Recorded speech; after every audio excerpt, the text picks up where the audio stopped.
Olá, eu sou Jarles Pereira, missionário da comunidade Canção Nova, e você está no Diário Espiritual. Vamos fazer juntos? Em nome do Pai, e do Filho, e do Espírito Santo. Amém.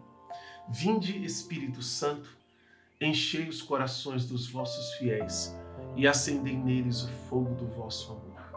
Enviai vosso Espírito e tudo será criado, e renovareis a face da terra. Oremos.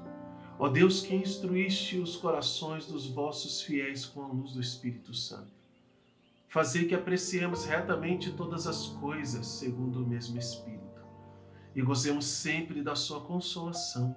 Por Cristo Senhor nosso. Amém.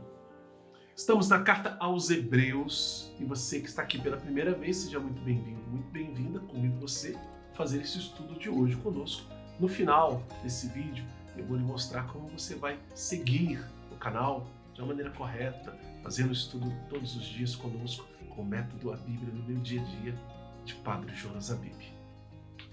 Hebreus, capítulo 3, versículos de 1 a 6.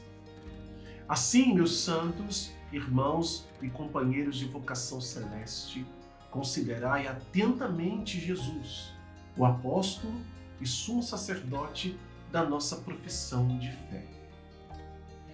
É fiel a quem o constituiu. É fiel a quem o constituiu, como também o foi Moisés em toda a sua casa. Ele foi, de fato, considerado digno de maior honra do que Moisés, pois o arquiteto tem maior honra do que a própria casa. Toda casa, com efeito, tem seu arquiteto. Mas o arquiteto de tudo é Deus. Ora, Moisés era fiel em toda a sua casa como servo, para ser testemunha das coisas que deveriam ser ditas. Cristo, porém, na qualidade de filho, está acima de sua casa. Esta casa somos nós, se mantivermos a confiança e o motivo altaneiro da nossa esperança.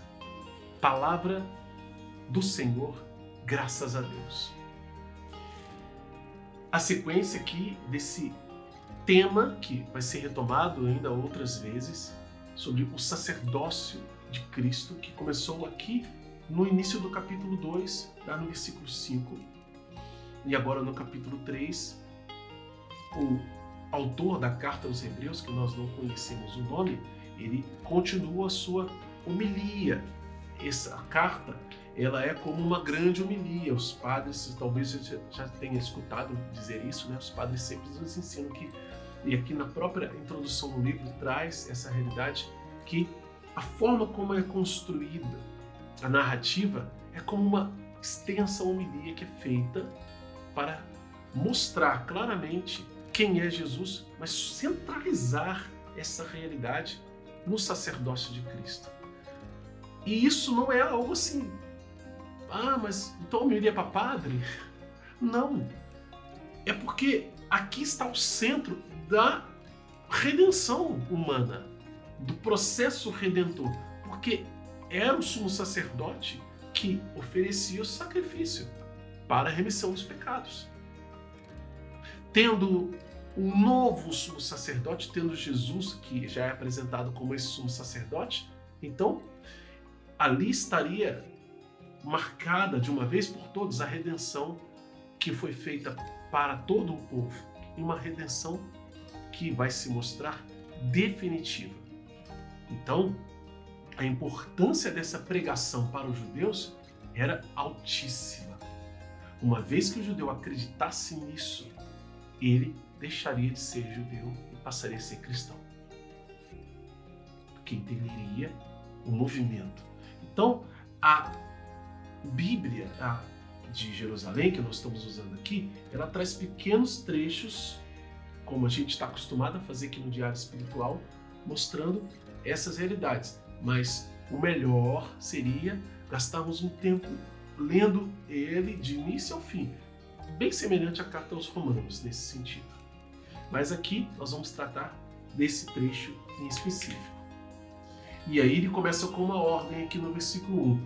Assim, meus irmãos, meus santos irmãos e companheiros de vocação celeste, considerai atentamente Jesus, aqui está a ordem, o apóstolo e sumo sacerdote da nossa profissão de fé.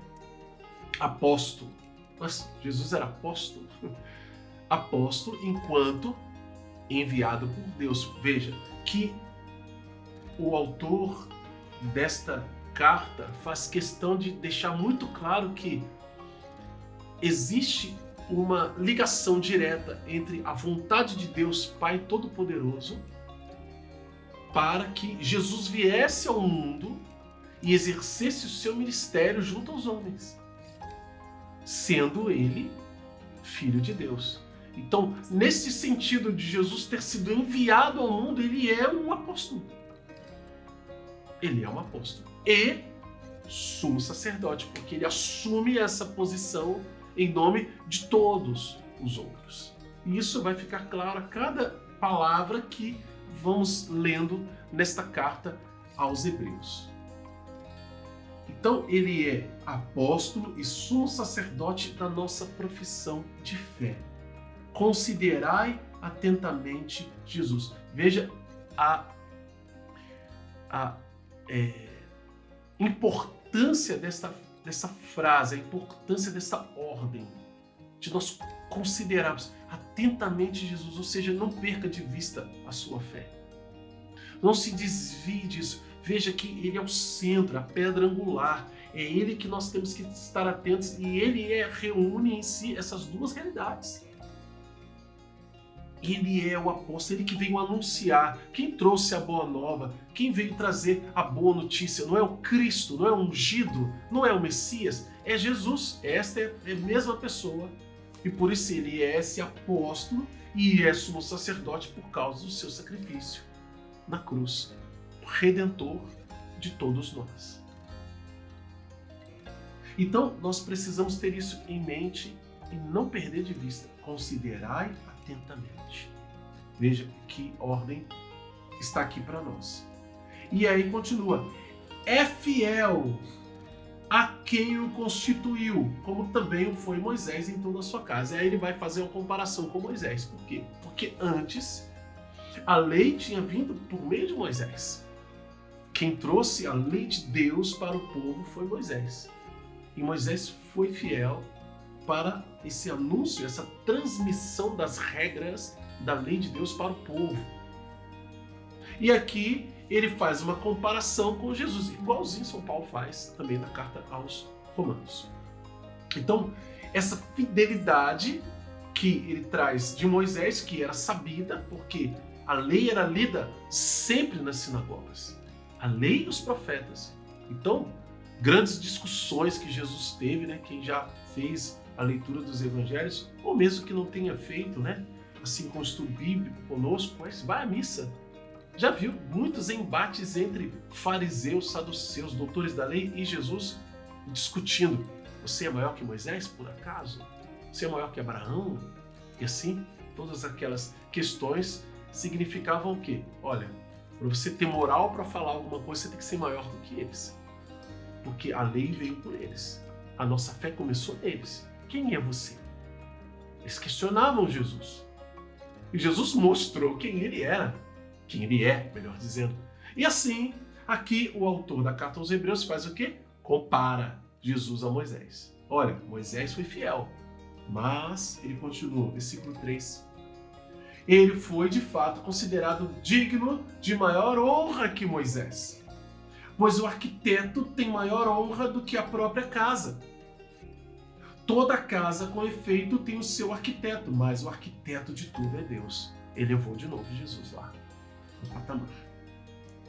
Ora, Moisés era fiel em toda a sua casa como servo para ser testemunha das coisas que deveriam ser ditas. Cristo, porém, na qualidade de filho, servo, filho, está acima de sua casa. Esta casa somos nós. Se mantivermos a confiança e o motivo alteneiro da nossa esperança, que é nosso Senhor Jesus Cristo, o céu. Veja, aqui fica claro para nós que sem Jesus não há salvação. Nós precisamos crer em nosso Senhor Jesus Cristo para sermos salvos, já que foi importante crer em Moisés, e aqui ele vai, como que comendo pelas beiradas, mostrando claramente, olha, Moisés vai representar o Antigo Testamento. Cristo é Novo Testamento. Ele está acima, ele é maior. Se a gente lembrar do episódio em que Jesus se transfigura, a gente vai ver isso claramente. Quem dá testemunho de Cristo ali? Moisés, representando a lei, Elias, representando os profetas, ou seja, o que Deus mandou viver e o que Deus orientou o povo durante esse tempo todo tem a centralidade em Cristo que está ali no meio. E lá diz também que eles conversavam sobre que modo ele iria glorificar a Deus, ou seja, sobre esse mistério sacerdotal de Cristo, que é a sua paixão, morte e ressurreição. Veja, tudo interligado. É nisso que nós devemos crer e abraçar firmemente a nossa fé. Coloca a mão sobre o seu coração um instante e você pode dizer comigo assim: Senhor Jesus, dá-me a graça de crer nas verdades que me são anunciadas pela igreja. Sobretudo, a de que tu és aquele que vem e que está acima de todos, como sumo sacerdote verdadeiro, puro, santo, para o perdão e a remissão dos pecados, para a minha salvação. Amém.